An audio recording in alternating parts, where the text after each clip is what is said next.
Hello, welcome to 5 Top Tips, How to Get More Sleep for Tired Parents. My name's Emma Havison from The Gentle Touch. Tip number 1, make your bedroom calming and relaxing, a sleep-inducing environment. Really have a good look around and try and be objective about it and think, is this environment calming and relaxing? Do I feel safe and calm here? And really have a good look around and see if there's anything that you could change in your bedroom environment to make it more relaxing. So a common area to start is clearing the clutter. And I know this can be quite difficult depending on your circumstances and the environment that you live in. So you could focus mainly on the areas of your eye line. So trying to sneak in the storage solutions wherever you can, and really trying to put things away so that you can't see them. So it might be just as simple as stacking up some books, or even just moving the laundry basket out of your eye line can help just keep those lines a bit cleaner and it feel calmer and more relaxing. The second thing is about in your environment is about keeping cool. So the recommended temperature for a bedroom is 16 to 18 Celsius, which is 60 to 65 Fahrenheit. This is a nice, comfortable temperature to sleep in. Now, obviously, it might be tricky to keep it around this temperature, depending on the seasons and the countries that you live in. So do your best to work accordingly, whether that's opening windows, keeping curtains shut to stop the sun coming in, or whatever it may be to work around that. Another thing about your environment would be to ensure that you don't have any blue light in your bedroom. So that would be no TVs ideally, and no scrolling and no devices before you go to bed. So ideally, it's recommended a couple of hours before you want to be asleep that you don't have any blue light. I know this is really tricky for parents in particular, because if your child, for example, goes to bed at 8 and you want to be in bed by 10, that kind of means your whole evening you couldn't watch any TV or any devices. So just do your best to work around this. So if you could keep it to an hour before you go to bed, or at least put the blue light filters on, which can help a little bit. And then it's really about just trying to change those habits. So are you mindlessly scrolling, or are you actually doing some really important stuff? You could maybe try reading instead, or listening to a podcast. So you're on your phone, but it's the other side of the room, perhaps. And the same goes with an alarm clock. So if you use your phone as an alarm clock, sometimes it's right next to you. So it's just too tempting to pick it up and look at it. Whereas if it's over the other side of the room, then maybe it makes it a bit easier to ignore the phone, not the alarm. Or you could just pick up a cheap alarm clock from a shop and try that instead. So that will really help to not look at the blue lights. And then the next thing is also about so not having blue lights before you fall asleep, but also making sure it's dark, like naturally dark. So that's when we're falling asleep, and also throughout the night as well. If we can sleep in a darker atmosphere, it's said to be better for us. So if you can adjust your room accordingly, so you've got thicker curtains, or put up a blackout blind, something like that, just to stop the light from getting in, and make sure there's no lights on within the bedroom. If it's not an option for you to add in more curtain or blinds, then just opt for an eye mask instead. It's a lot of a cheaper option, and they're readily available in kind of chemist type shops. So that's the light and the dark. The other thing is noise. So trying to keep noise at a minimum. So it's just being respectful to your other people that live in your household, and trying to ensure that when it's nighttime, when it's bedtime, everybody is quiet. It's easier to fall asleep at night in the quiet within your household. Obviously, things like noisy neighbours or traffic are a little bit harder to for us to control. But again, if it was within your budget, then obviously you can get quite pricey options, but noise insulation on walls or on curtains and things like that. But if that's not an option for you, then earplugs are a much cheaper option. You can also get sound blocking curtains and blinds and things like that. There's lots on the market, so depending on what your budget might be. So to summarize that one, it's making your environment lovely so you feel relaxed when you walk into your bedroom, clearing the clutter, keeping it cool, no blue lights, nice ambient light while you're getting ready for bed, and then keep it dark overnight. And another thing to mention here, I know it's really tricky at the moment. So December 2020, in the middle of this pandemic, if you're working from home, so making sure that if your home office is also your bedroom, that you make a really clear distinction between the two. So this could be a physical barrier. So if you could afford to buy one of those fold-up screens to screen off a desk area, that would be perfect. Or if you have the luxury of having a big enough room so you could move the furniture around and make a physical divide with some shelving or something like that. But at a minimum, pack away your laptop and your papers and put them in a drawer, or at the least put a blanket over them or a muslin or something over your work papers so you can really make that separation from work to bedroom. And tip number 2, get it out of your head. So stress can be a really common reason for lack of sleep or finding it difficult to fall asleep. And there's so many reasons why somebody could be stressed, and they're generally quite individual, although there's probably common themes around these. But you might be aware of what it is that's bothering you, but there might be other times as well that there might be low-lying niggles that you're not fully aware of. And it's really hard to sleep when you have worries and concerns that are buzzing around your head. So using old-fashioned pen and paper to write it down.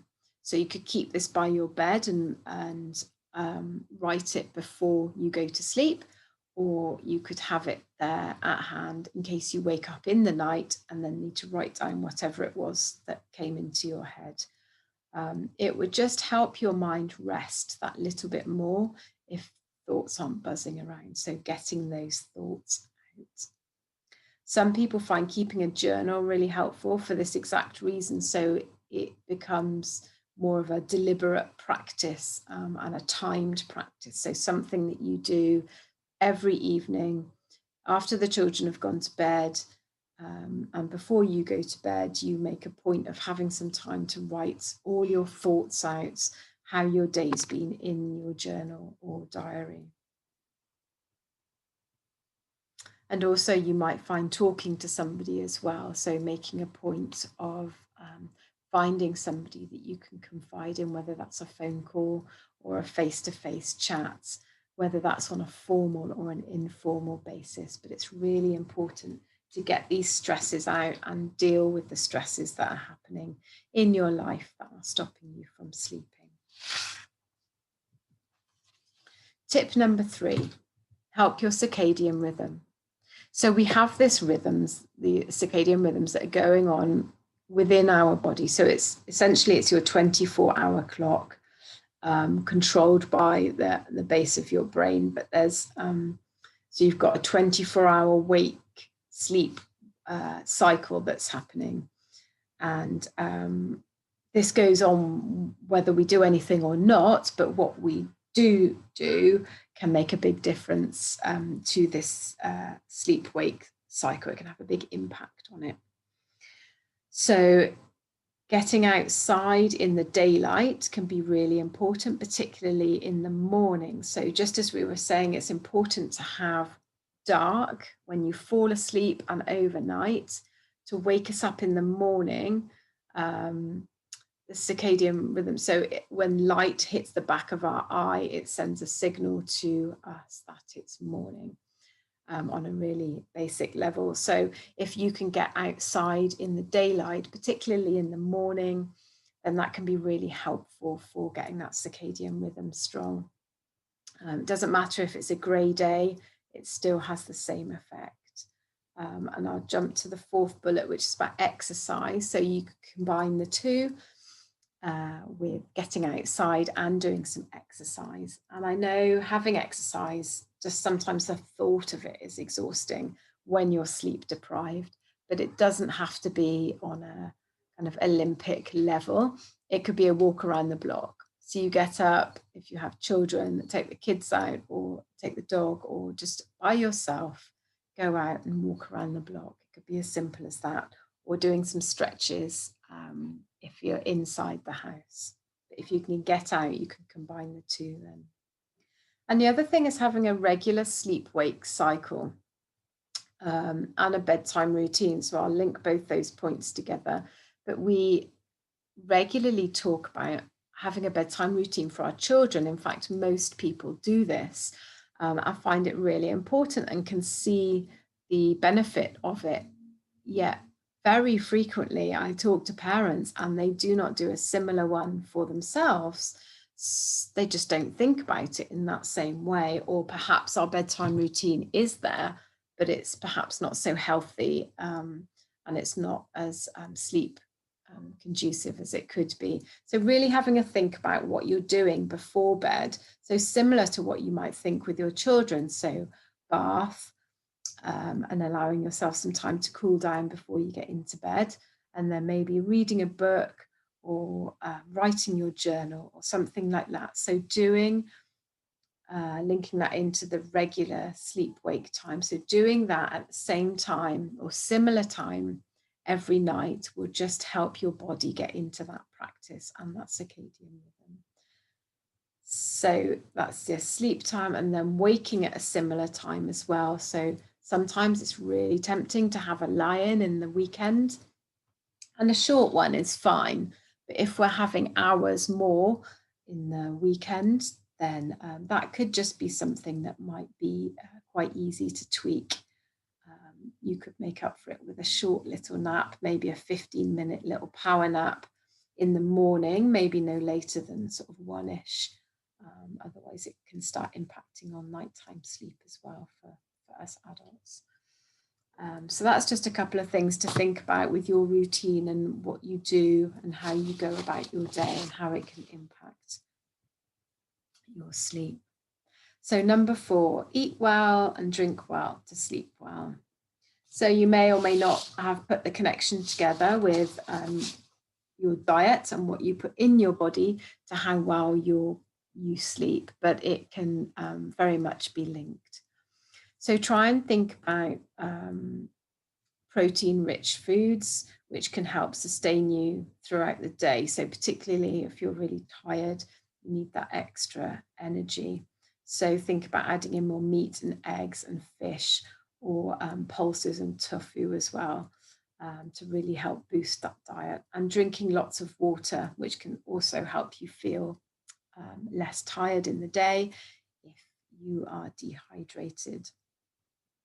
And there's been some studies that have shown that eating kiwi and tart cherry juice before bed can help improve sleep. Although I think the study said it needs to be quite large quantities of this, but hey, if you like those foods, then it's worth giving them a try. And then if you are really hungry around bedtime or in the evening, then try and think about the types of foods that you might be snacking on and whether they are helpful or not. So have a banana or maybe some nut butter on an oat cake can be a useful food to eat.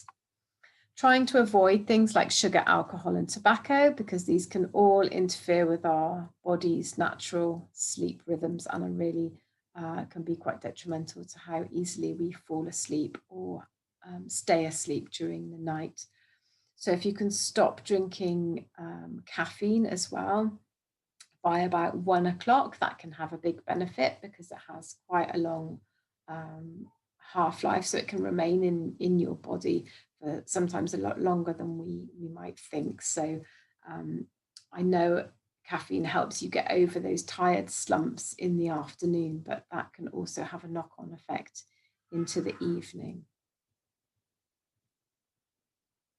And then lastly, tip number 5, take it easy on yourself. So we've talked a little bit about trying some relaxation techniques. And this is a general thing to do in your life, and really trying to identify your stressors and trying to take that pressure off yourself and building in some more relaxation time.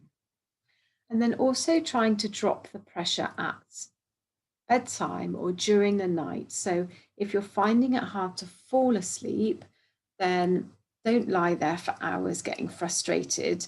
You might raise your body temperature, which again will make it harder to fall asleep, but also your mind will be racing. So getting up and writing it down, like we've already talked about, but also changing your environment. So walk to the kitchen, get a glass of water, have a small sip of water, and then go back to bed and try again. And just know that your body knows how to fall asleep. Trust your sleep, trust your body. Sleep is innate for all of us humans. We all need it and we all know how to do it. There is obviously something that's happening environmentally or within your body that is hindering sleep at the moment. So number 1 would be to try and identify that stressor and deal with that stress the best you can, building in support mechanisms like meditations, relaxations, and taking the pressure off bedtime so you don't lie there getting frustrated when you're falling asleep. Get up, change the scene, and try again, and know that your body knows how to do it. Well, I hope that's been helpful. So these have been 5 tips for adults, for us parents, in trying to make bedtime a bit smoother for you and overnight to try and get better quality sleep. Whether your children are keeping you up or not, it's important that you try and get as much sleep as you can. And generally, I work with parents about their children's sleep, but inevitably, we have conversations about the adult sleep too. So if you feel that your family needs some help with sleep, then please do get in touch with me. I'm happy to help. Bye now.